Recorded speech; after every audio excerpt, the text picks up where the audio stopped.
it seems that many people believe that if you go to do hypnosis, that's what it is. It's got to be all, it's all about past life regression.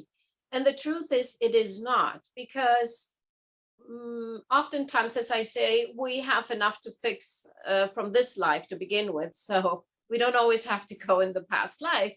But it is possible. And some people may need to regress more than once. Some people don't do at all, because the issue that is presenting may be one thing, and the source could be just mostly because of, since birth in this life, for example, whether at birth or just in the womb or after birth, throughout this life.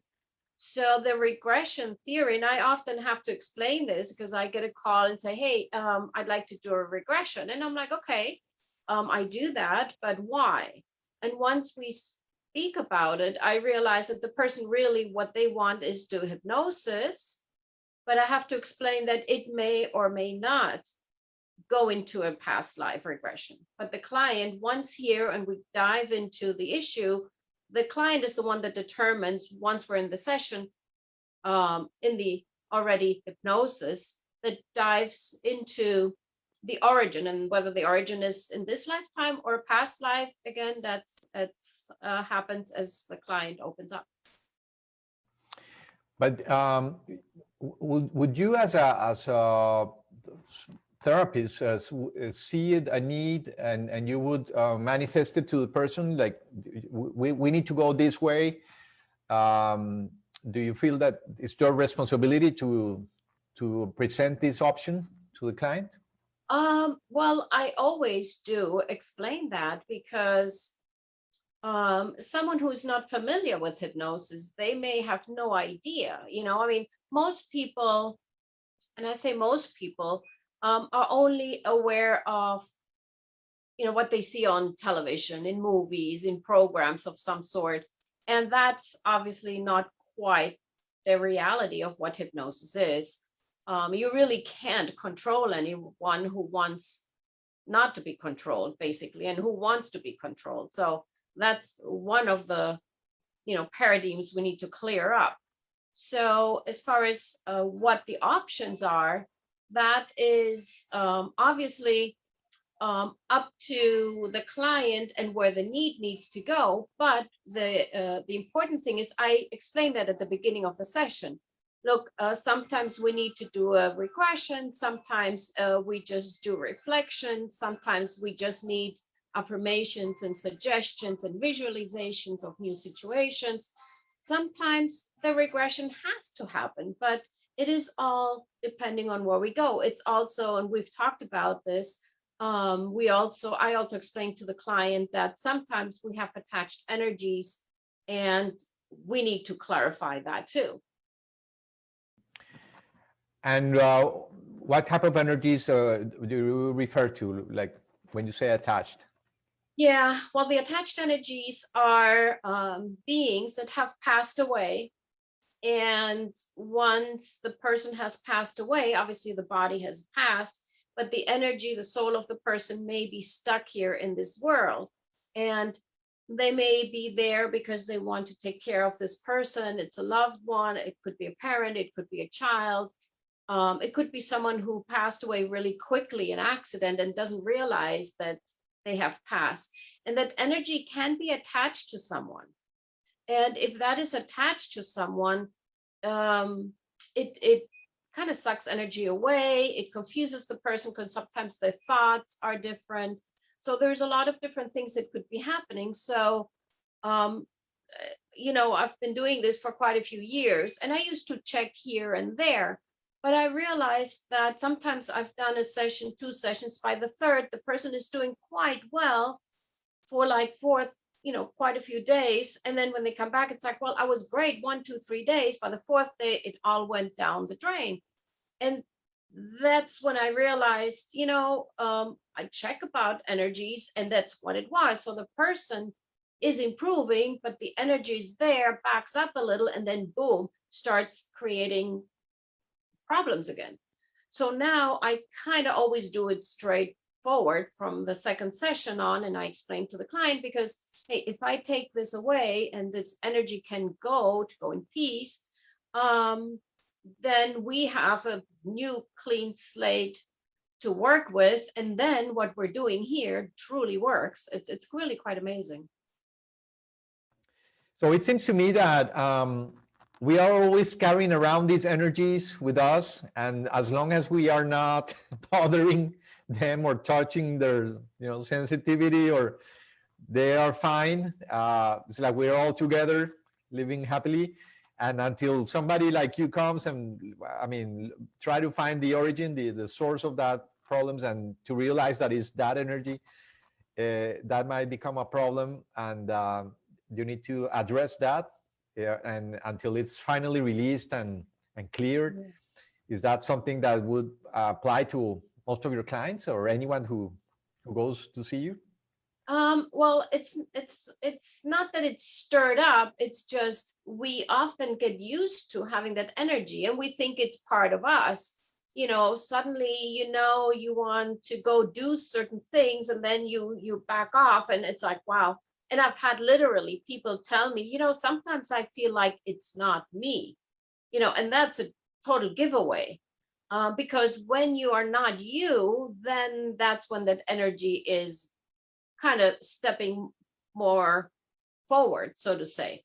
But it's not that we stir it up, rather we identify it and help it go away, because usually those energies, again, they don't mean any harm. These are not in any way entities who want to harm, but rather, they're stuck, and they really want to, literally, they want to go and be at peace as well. They just don't know how anymore. They kind of, now it's like, okay, how do I go? So we basically relax the client and kind of do 2 for 1, as I call it. We do, the session for the attached energy kind of a thing too. You get a BOGO. A BOGO, exactly.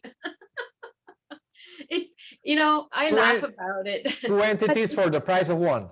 Yes, exactly. And when I explain it to clients, sometimes it's like, what? And once I explain it and they realize it, they're like, wow.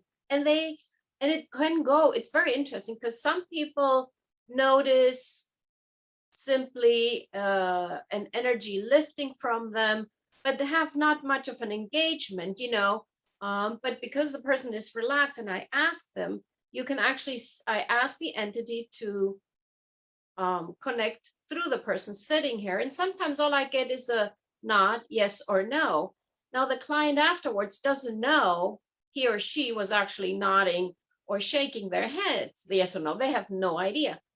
Other times the person can literally, they tell me it's a woman, it's a man, it's a child, it's this, it's that, and they are totally aware of who it is, what's going on, the worry, how they passed, that they want to leave. It can be very specific. I can have a complete conversation through the person that's sitting here, telling me I am so-and-so and I need to go. I don't know why, I'm afraid. It can go from very subtle to really a complete connection with the attachment. Okay, so this is right now. It gets really creepy. So you mean to say that you are sort of an exorcist in a way? Well, I don't like to use that word because, when you mention the word exorcist, you have, that vision of that movie in your Linda head. Blair spinning her head. Exactly. Now, that's why it's called an attachment, not a possession. We're not talking about a dark energy, dark meaning, some evil energy that is there to harm you. That's a whole different, it is the same thing, but it's a whole different avenue. So I kind of don't do that, so to say. If somebody calls me, I need an exorcist, I go, okay, I'm not an exorcist, go see a priest or something. I honestly don't. But these are not any, bad energies, bad attachments. I've come across a couple of them, not unknowns to the client, and it's really not a, I mean, it's, you handle it because you have to, but I wouldn't do it without if I knew it.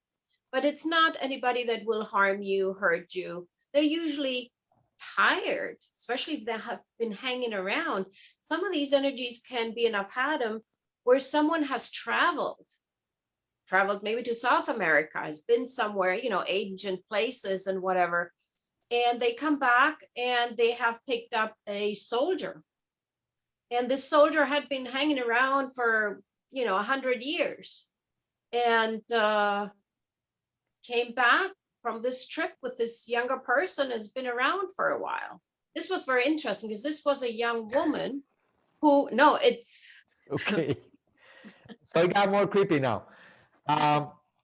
We intended to talk about past life regression, but it sort of took another turn. more to the external entities or alien entities in a way, maybe just to clarify, okay, do these energies, would they travel with you even in a past lifetime, or this is something, a phenomenon you see like in the current incarnation? Or can we say that we could be carrying from life to life, lifetime to lifetime, something like this, of this sort? To be quite honest, I think usually it's from this lifetime, but sometimes when I begin a session, there's kind of like a fine line where you don't, it's kind of like not sure for a while, is this a past life that is now aware we're working on, or is it an attachment? And you raise a very good question, because it just depends on how the person, how should I say, how susceptible is, or not just susceptible, but how the person presents itself. It's more me happening, or it's someone else that I'm seeing that this is happening to. Sometimes it looks like it's an attached entity, and then as we get into the conversation that's going on, it really is more of a past life that the person still very clearly identifies with. So it can, I mean, really, you posted a really good question, because sometimes even I am sitting there and I'm like, okay, I'm not sure what this is, but let's go on. Yeah, to me, it's more like it isn't really about black or white. No, it's not really like that. There's not a fine, I mean, there could be a fine line. I just remember that something I just read from Tesla. He used to say that the universe is frequency, energy, and vibration. So we can just feel everything is connected. Sometimes it would have its own, like it's got its own life, sort of saying, its own energy or its own conscience. But at the end, we're all connected, no? Yes. I guess the goal here is to be able to get rid of anything that is unwanted, no, that is not serving you. Exactly. I suppose I think we agree in that. This is what we're looking for, no?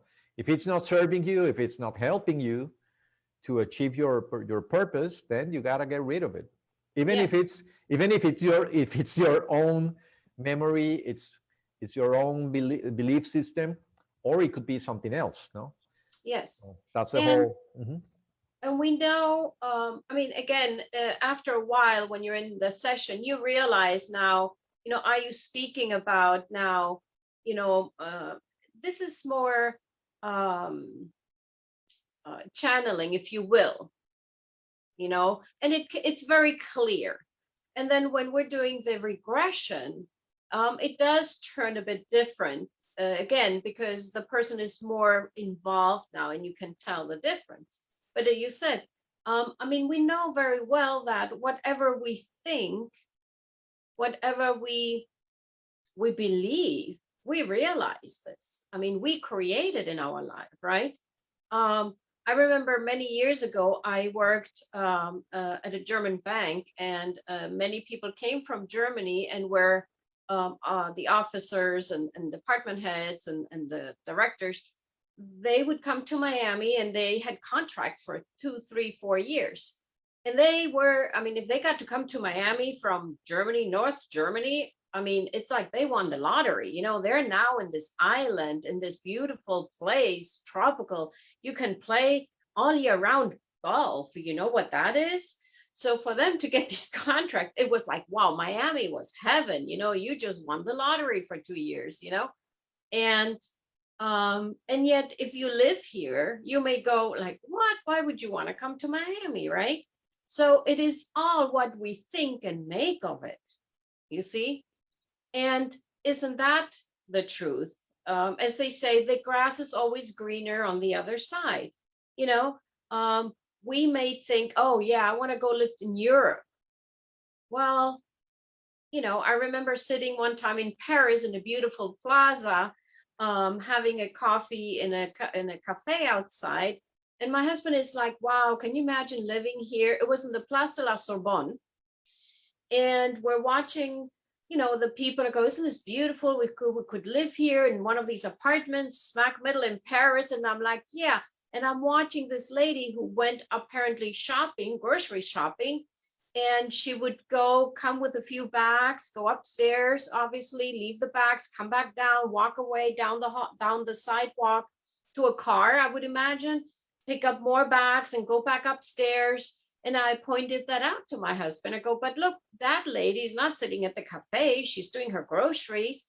Imagine if it's raining now, she has to do this. She can't even park in front of the building. You know, it's... Yeah, it's totally different once you are, I mean, when you are on vacation and you are living the tourist, you have the tourist point of view anywhere you go. It's basically...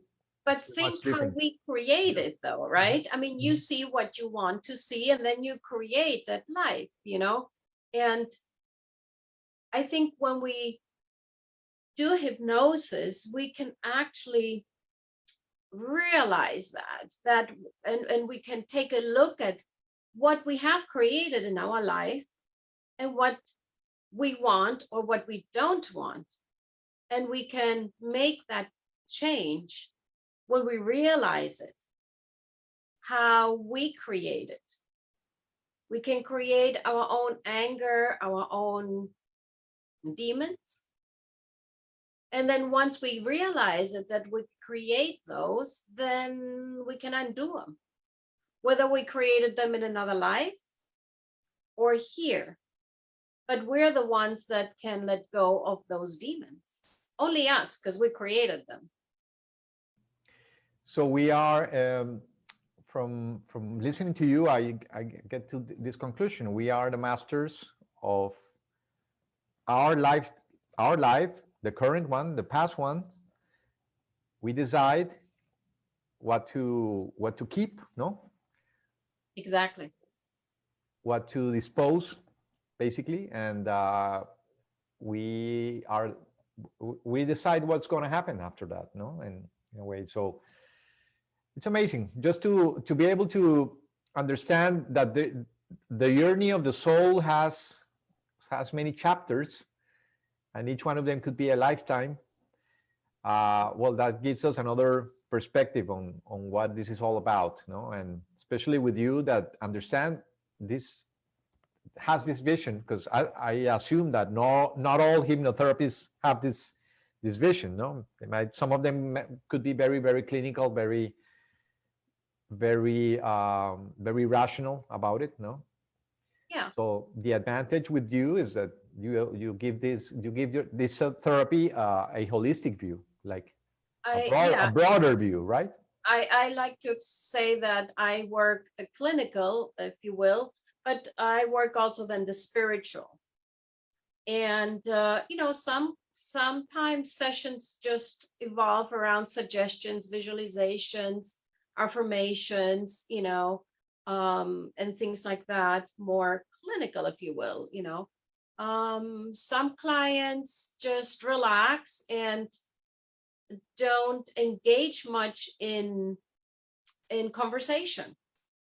You know, they hear me, but it's almost like they don't engage, and that's fine. You know, to me, that means this person is not ready to dive deeper, to engage more and go to see, visualize, and so forth. I just have to work really good with the suggestions, visualizing, letting go, and giving them that. Maybe after a certain amount of sessions, they may open up more. But sometimes that's all this soul is ready for. And that's fine. That's fine. The way I see it, it's like that's what needs to be, and that's fine. Mhm. Yeah, each case is different, because we were getting this question earlier. How many therapies are necessary?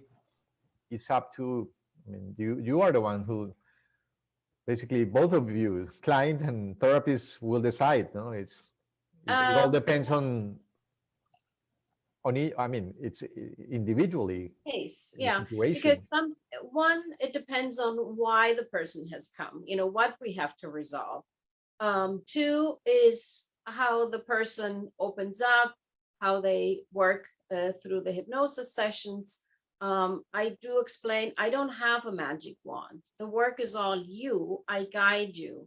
So, I mean, if you want to quit smoking, that's an obvious, you know, that just takes a couple of sessions, 2, 3 sessions. And that's like, I do that in a package. So you, if you will, if it's very specific about a fear, that could be just 2 sessions. That's easy. But when we go into something a little more relationships or emotional anxiety and stress, again, you know, that depends. That can really vary, 3, 4, 5 sessions. You know, some people lovingly do more because they want to. They know that they have to work on a lot, and are completely open for that. Okay, so well, we hope this will clarify a little bit more of the concept on past life regression. Before starting, we were just saying, is thinking on the title, no? Is past life regression, is hypnosis the best way? And you said, well, to me, it's like the only known way to reach those places in the back of our mind, of our memory, and why not of our soul, no? So we certainly appreciate your time, Maria-Pilar. Maria-Pilar González is located in 8603 South Dixie Highway. That's in Pinecrest, Florida, 33156. The name of the institute is Beacon Hypnotherapy.